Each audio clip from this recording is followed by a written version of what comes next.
Take two. Okay. I'm back in focus. Hello everyone, I'm Connor Ashley. I'm Carla Chavez, and we are the mother-son real estate and design duo, Carla and Connor. That was fucking perfect. No, it wasn't. Then we're Carla I forgot and Connor. to turn off the damn air. Feels great. Sounds good to me. Hard to believe that's 64. My ass is sweating. Lovely. Alrighty, hello everyone, I'm Connor Ashley. I'm Carla Chavez, and we are Carla and Connor. The mother-son real estate and design duo. BAM! Oh my god, you scared me. The dog freaked out.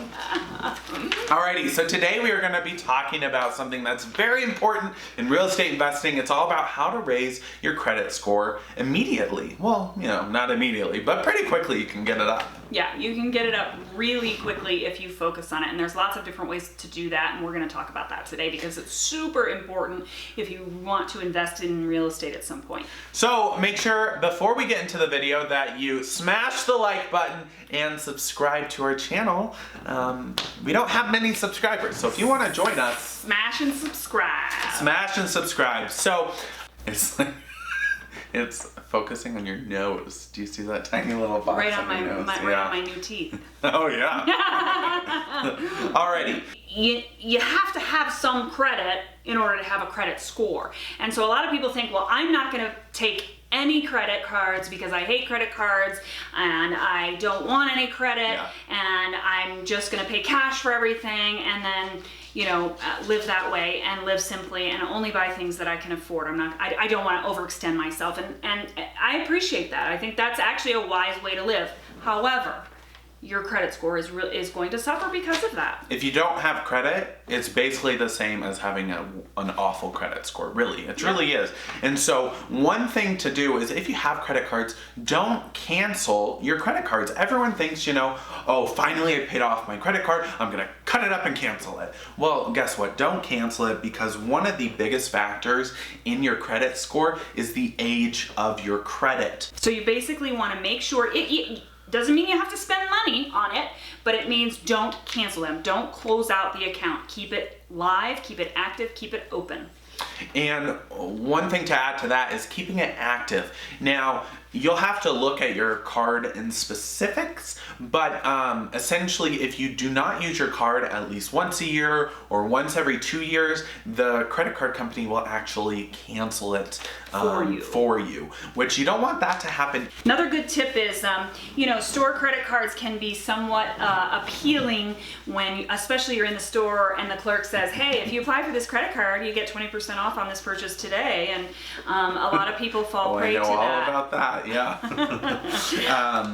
Yeah, I mean, store credit cards are basically useless. Now, there's a difference between a store card and a store branded card, but we'll get into that in a second. But again, with store cards, just like Carla said, when you walk into a store, they're gonna say, hey, you'll save 20% off your Gap purchase if you get the Gap credit card. Well, what they don't tell you is that you can only use that credit card at Gap.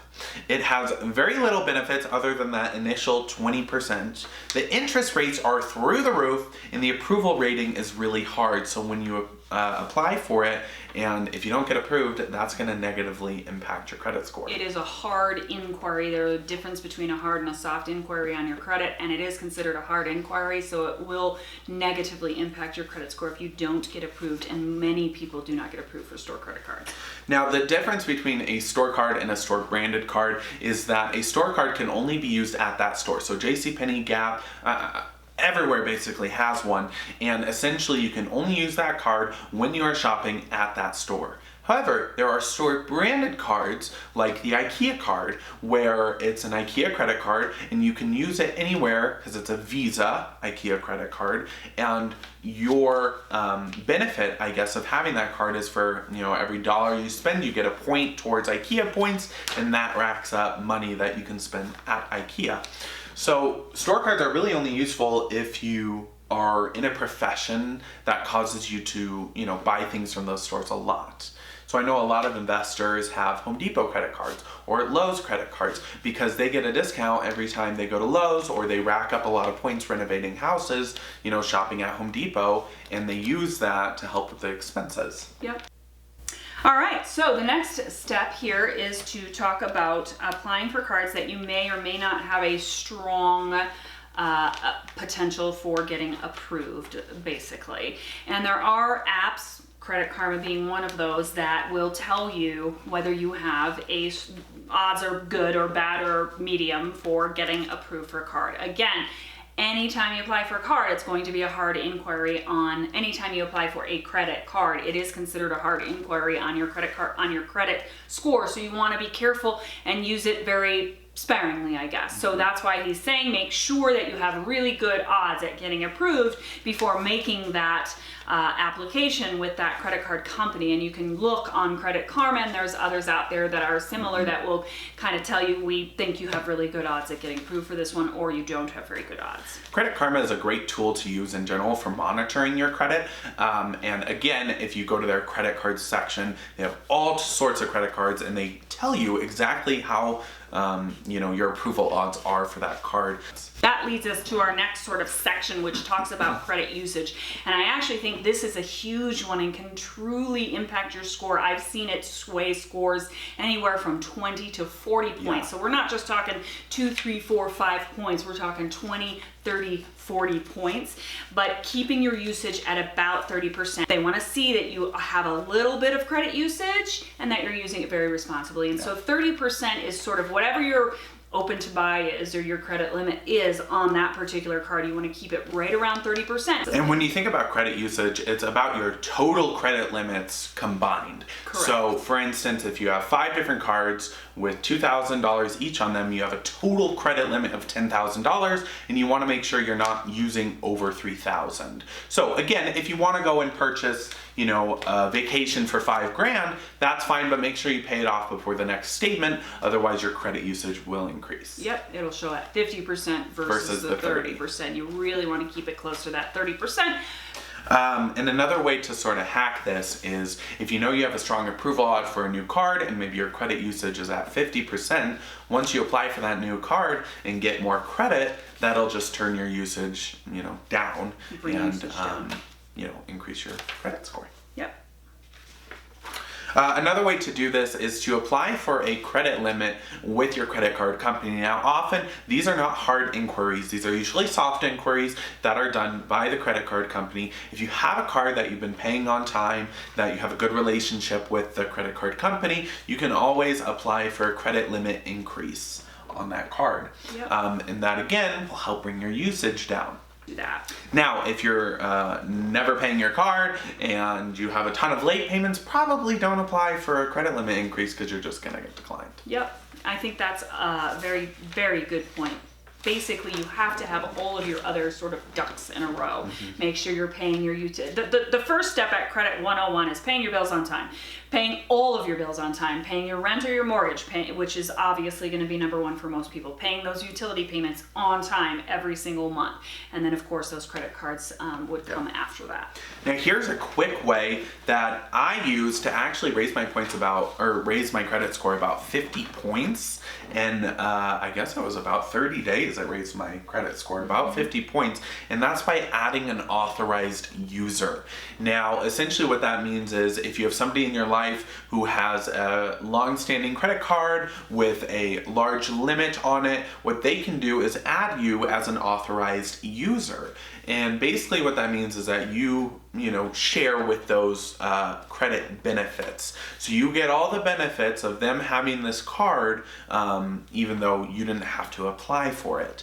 So if somebody has a $2,000 credit limit and they rarely use the card, just keeping it under that 30%, and you add yourself as an authorized user, then guess what? Your entire credit limit just went up by $2,000, and therefore your credit usage just went down. Make sure you add yourself as an authorized user on somebody who you trust, who you know has a good credit history, maybe your parents, maybe your grandparents. And remember, when you add yourself as an authorized user, you will get a credit card in the mail. Now, what I would suggest is cutting that up and throwing it away. You don't have to use it because that whole keeping it active thing only applies to the actual person who has the card. So you don't have to spend any money on your card. They just need to keep spending money on their card to keep it active. And you get the benefits from that, which is a great way of boosting that score right away. All right, so again, late payments are gonna kill your score, and so we highly recommend setting your payments up on auto pay. And I do this really for everything, not just credit cards, but your utility payments, your mortgage payments, your rent payments, everything that you can set up on auto pay just so you don't forget. A lot of people get busy, you know, life takes over and you forget, and you know, maybe you're not really good about paying the bills. Well, set them up on auto pay to make sure that they're always gonna get paid on time. One late payment can decrease your score dramatically. It is a huge detriment. So just make sure that you are getting those payments in on time. And what I do is I set all mine on auto pay for the minimum amount. And when I see that minimum amount come out, I'm like, oh, I guess my credit card's due. And if there's any remaining balance, I just pay that off as well. But again, just even having that minimum amount set on auto pay ensures that you are paying everything on time. Yep. Open. Now, if you're looking to rebuild your credit, maybe you have a low credit score and you can't really apply for any credit cards right now, or you wouldn't get approved, think about getting a secured credit card. That's the great way to get started. And basically all that means is that you have a couple $100. You're gonna basically give them a couple $100. They're going to put it onto a credit card. Now you have a $200 credit limit because you've given them $200, and you're gonna show them that you're gonna use that responsibly. But essentially it's a secured credit card by cash. You've given them cash to secure it, and then you can keep kind of giving them cash. You make payments just like a regular credit card. It basically is a secure way of them pretending like they're giving you some credit. They haven't really given you credit.